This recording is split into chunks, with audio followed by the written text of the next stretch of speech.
నా ప్రియ సహోదరి సహోదరులారా, ఈరోజు ఉదయకాలం ముందు నేను ఒక విషయం విన్నాను. దేవుడు ఒక బలమైన వాక్య సందేశం ద్వారా మాట్లాడుతూ ఉండగా దేవుని యొక్క వాక్యానికి ప్రతిస్పందించిన ఒక కుమార్తె పరిగెత్తుకుంటూ నా దగ్గరికి వచ్చి అందరూ వెళ్ళిన తర్వాత అటు ఇటు చూసుకొని నాతో మాట్లాడడం ప్రారంభించింది. గత ఇంచుమించుగా ఒక 3-4 వారాలుగా దేవుని మందిరానికి వస్తూ ఉంది. ఆ సహోదరి అంటున్న మాట ఏంటంటే, ఈరోజు దేవుడు నాతో మాట్లాడాడండి.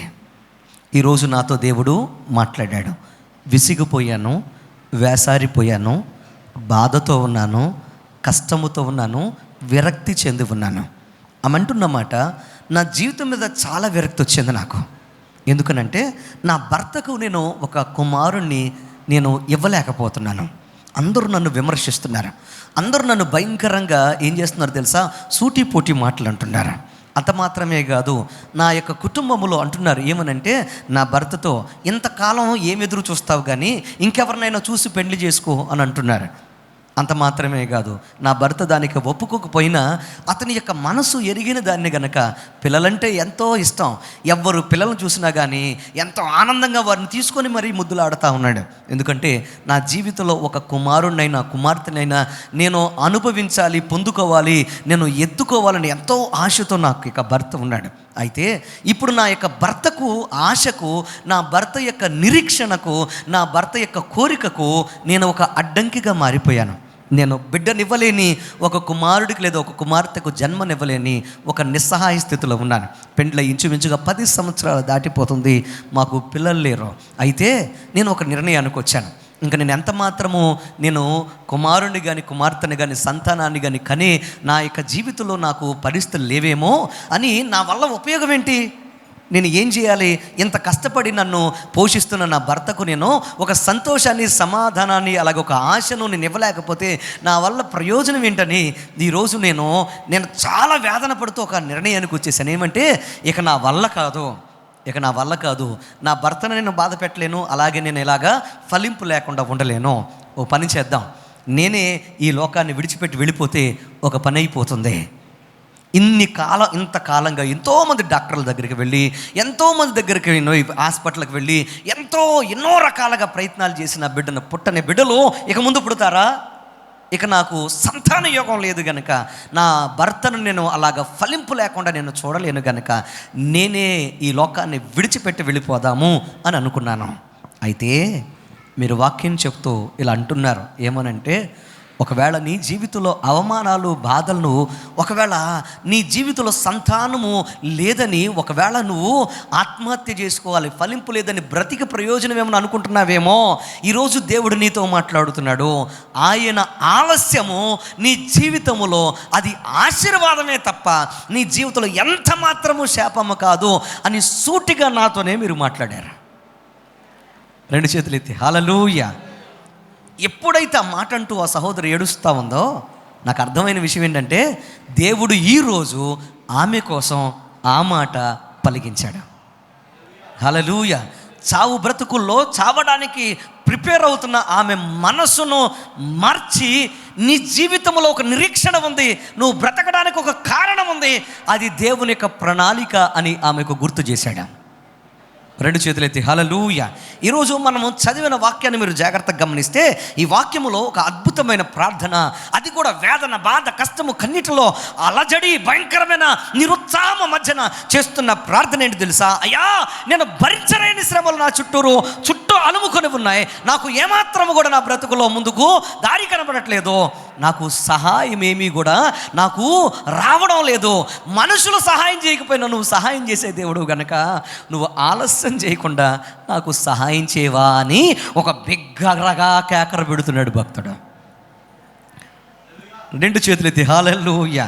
ప్రియ తమ్ముడు, చెల్లి, ప్రియ సహోదరి సహోదరుడా, ఈరోజు ఒక అద్భుతమైన అంశాన్ని మనం ధ్యానం చేస్తున్నాం. అదేంటంటే ఆలస్యం వెనుకున్న దేవుని అద్భుతమైన ప్రణాళిక. చెప్పండి, ఆలస్యం వెనుకున్న దేవుని అద్భుతమైన ప్రణాళిక.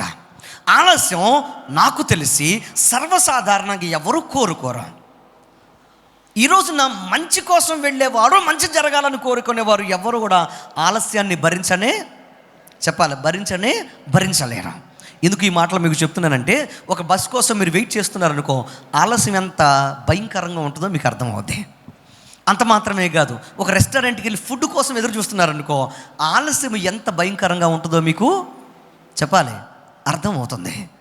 అంత మాత్రమే కాదు, ఏదైనా ఒక మేలు జరగాలని మీరు ఎదురు చూస్తున్నారనుకో, ఆ మేలు జరగక రోజులు అలాగే వెనక్కి వెళ్ళిపోతూ ఉంటే దాని వెనకున్న బాధ వేదన ఎంతో మీకు అర్థమవుతుంది. అలాగే ఏదైనా సమస్యలో చిక్కుకొని దానిలోంచి బయటపడాలని మీరు ఎదురు చూస్తున్నారనుకో, రోజులు అలాగే నెలలు సంవత్సరాలు జరిగిపోతూ ఉంటే మీకు ఒక రోజు ఒకటి అనిపిస్తుంది, ఏంటంటే ఇక ఇందులోంచి మనం బయటకు రాలేమేమో అన్న వేదనతో మీరు బాధపడుతున్నప్పుడు దాని వెలంతో దాని విలువెంతో మీకు చెప్పాలి, అర్థమవుతుంది. మారని భర్త, మారని కుమారుడు, మారని పరిస్థితులు, మారని అప్పులు, భయంకరమైన వేదనకరమైన కష్టాలు వెంట వెంటనే మీ మీద కొట్టు మిట్టాడుతూ ఉండగా మీరు బయటపడలేనప్పుడు ఆలస్యము ఎంత భయంకరమైనదో దాని విలువెంతో వెలంతో మీకు అర్థమైనప్పుడు, దాన్ని మీరు భరించలేని స్థితిలో ఉన్నప్పుడు మీకు దాని తీవ్రత అర్థమవుతుంది. ఈరోజు ఎందుకు ఈ మాట మీకు చెప్తున్నానంటే, సర్వసాధారణంగా ఆలస్యం అవ్వాలని ఎవరు కోరుకుంటారో తెలుసా? మరణాన్ని అతి దగ్గరగా చూసేవాళ్ళు ఆలస్యం అవ్వాలని చెప్పాలి గట్టిగా. ఉరివేయబడి లేదా ఉరివేయబడడానికి ఉరి శిక్షను అనుభవించేవాళ్ళు ఏం చేస్తారో తెలుసా?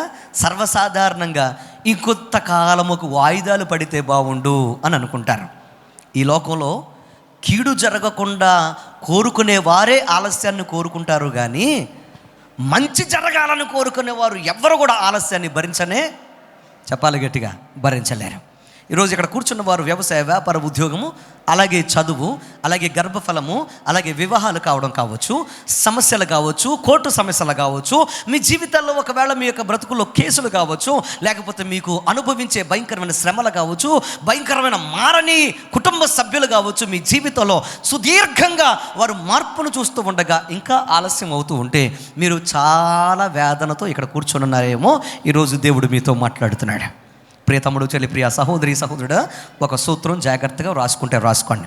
ఆలస్యం మన జీవితాల్లో అణుకువను పెంచాలి తప్ప ఆలస్యము మన జీవితంలో, మన బ్రతుకులో అవిధేయతను మన జీవితంలో పెంచకూడదు.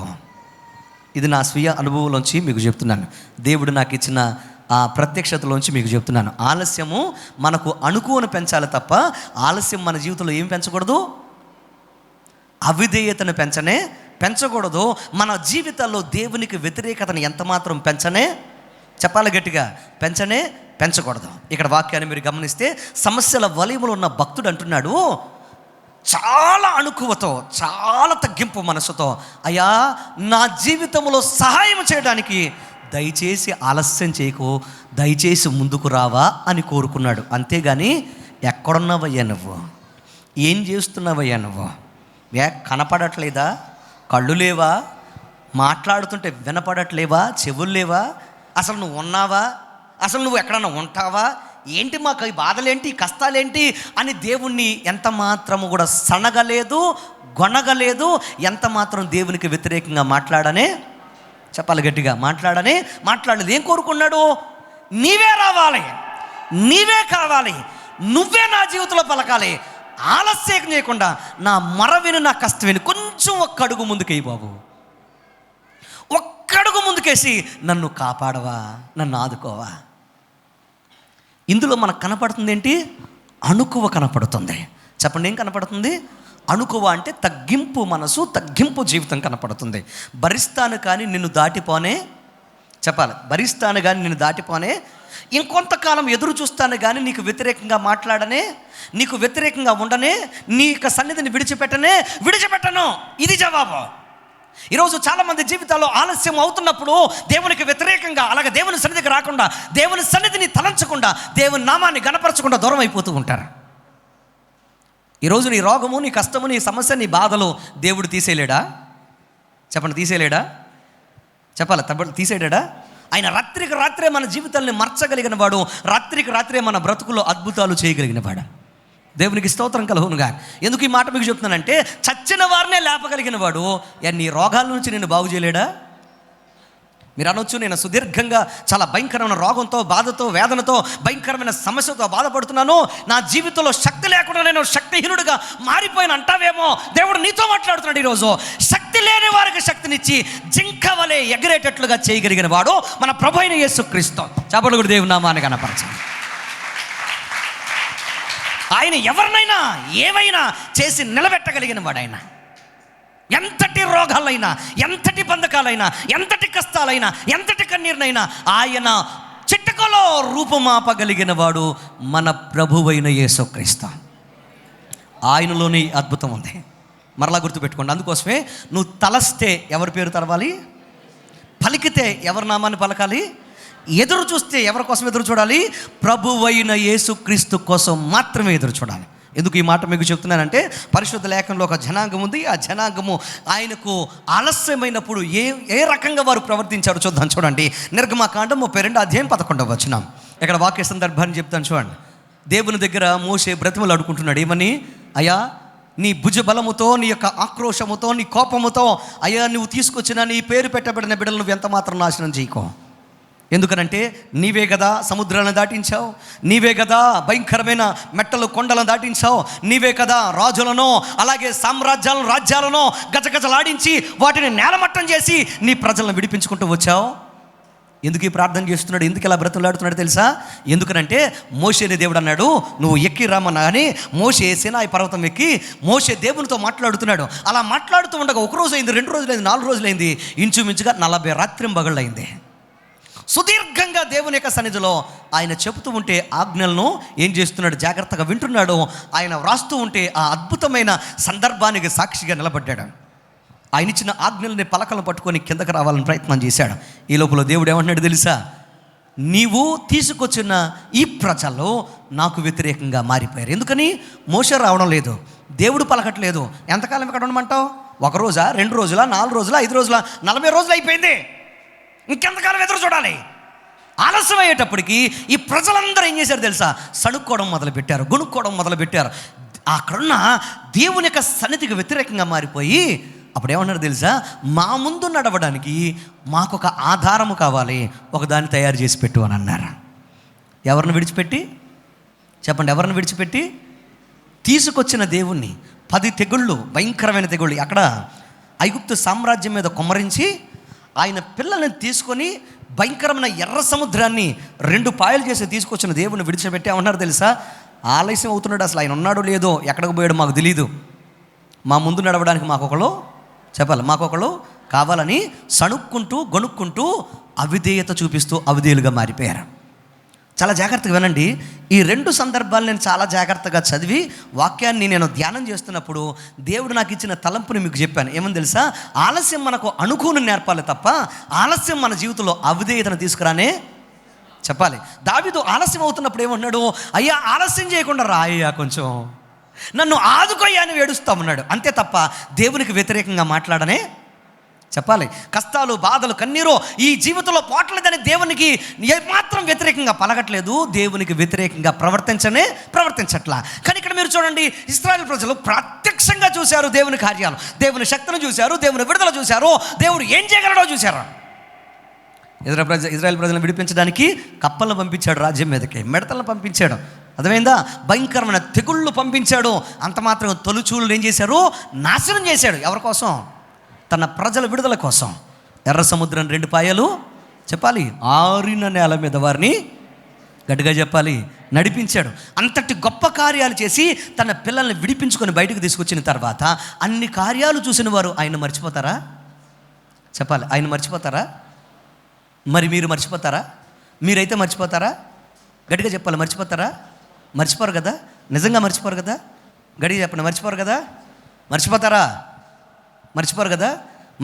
మర్చిపోరు అని అంటే ఒక్కసారి నా మాట జాగ్రత్త వినండి. ఈ 2025 సంవత్సరంలో 11 నెలల్లో ఎన్నిసార్లు, ఎన్ని వారాలు ఆయన సన్నిధిని మర్చిపోయారు మీరు?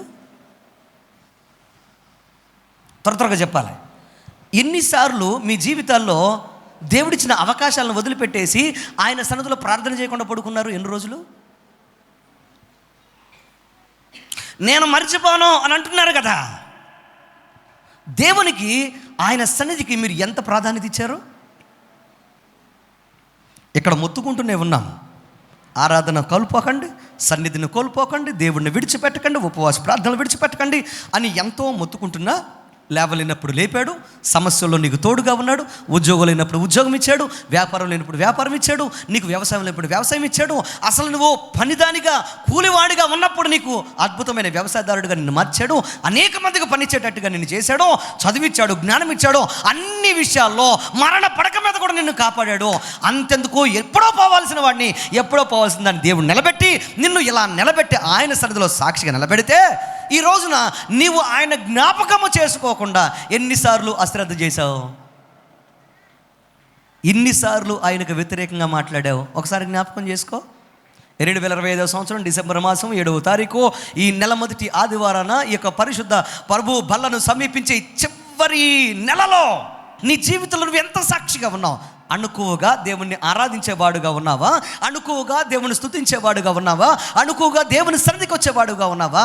కొంచెం ఆలస్యం అయిపోతే, లేకపోతే కొంచెం దేవుని యొక్క సన్నిధికి రావడానికి కొంచెం మనకు దూరం అయిపోతే, దేవుని సన్నిధికి దూరం అయిపోతూ నెలమొదటి ఆదివారం వెళదాంలే, లేకపోతే నెలలో ఒకసారి వెళదాంలే, 2 నెలలకు ఒకసారి వెళదాంలే అనుకున్నట్టుగా నువ్వు ప్రవర్తించావా? ఒకసారి ఆలోచన చేసుకోండి. కొంతమంది చెప్తూ ఉంటారు, ప్రార్థనకు రాలేదే అంటే దూరం అయిపోతుందండి. ఇంకొంతమంది అంటారు, ఏమన్నా తెలుసా, లేదండి లేట్ అయిపోతుందండి. ఏంటది చెప్పాలి? ఏంటది? లేట్ అయిపోతుందండి. డాక్టర్ లేట్గా వస్తే కూర్చుంటారా వచ్చేస్తారా? చెప్పండి, కూర్చుంటారా వచ్చేస్తారా? డాక్టర్ లేట్ అయితే గట్టిగా చెప్పాలి. రేషన్ లేట్ అయితే రేషన్ కోసం నిలబడతారుగా, లేట్ అయితే అమ్మో, అవసరమైతే 2 గంటలైనా మనం ఏం చేస్తాం? ఎదురు చూసి మరి మనం ఏం చేస్తాం? రేషన్ తీసుకుంటావే. కానీ దేవుని సన్నిధి కొంచెం లేట్ అయితే, దేవుని సన్నిధి కొంచెం దూరం అయితే, తమ్ముడు చెల్లి ప్రియ సహోదరి సహోదరుడా, నీ మూలాలు సరిచేయబడినంతసేపు నీ జీవితంలో దేవుని కార్యాలు నువ్వు చూడనే. ఆయన ఆలస్యం వెనక ఖచ్చితంగా ఒక ఆశీర్వాదం దాగి ఉంటుంది. నమ్మిన వారు 2 చేతులు ఎత్తి దేవునికి స్తోత్రం చెప్పండి. హల్లెలూయా. మనం ఏమనుకుంటామంటే, అయ్యో ఇది నా జీవితంలో ఎందుకు జరగట్లేదు, నేను ఇంత శ్రమ పడ్డాను కదా, ఇది ఎందుకు పాజిటివ్గా లేదు, ఎందుకు నాకు అనుకూలంగా లేదు అని ఎంతో వేదన పడిపోతూ ఉంటారా? ఒక తమ్ముడు వచ్చిన దగ్గర ఏడుస్తే ఇలా అన్నాడు, ఏమని తెలుసా, ఇదేంటో నా బతుకులు ఎప్పుడు ఏంటో చేజార్చడమే, ఎప్పుడు నేను ఫెయిల్ అయిపోవడమే, ఏది చేసినా నేను చేతగాని వాడిగా నేను మిగిలిపోవడమే, నాకు విజయం అనేది, నాకు ఏదన్నా పాజిటివ్గా జరిగిద్ది అనేది నా జీవితంలో ఉండదండి అన్న. ఇంతేనా నా బ్రతికింతేనా అని ఏడ్చాడు. ఒక మాట చెప్పాను నా తమ్ముడితో, అయ్యా కంగారు పడకు, పడి పడి పడి పడి పడి నీ జీవితంలో అలాగే దేవుని సన్నిధిలో నమ్మకంగా ఉంటే, అలా పడిన నిన్ను ఎలా పైకి లేపుతాడు తెలుసా? ఎవ్వరూ లేవనంత ఎత్తులోకి ఆయన నిన్ను లేపుతాడు. హల్లెలూయా. అపజయాలు ఆయన, చెప్పండి, అపజయాలు ఆయన విజయాలుగా మారుస్తాడు.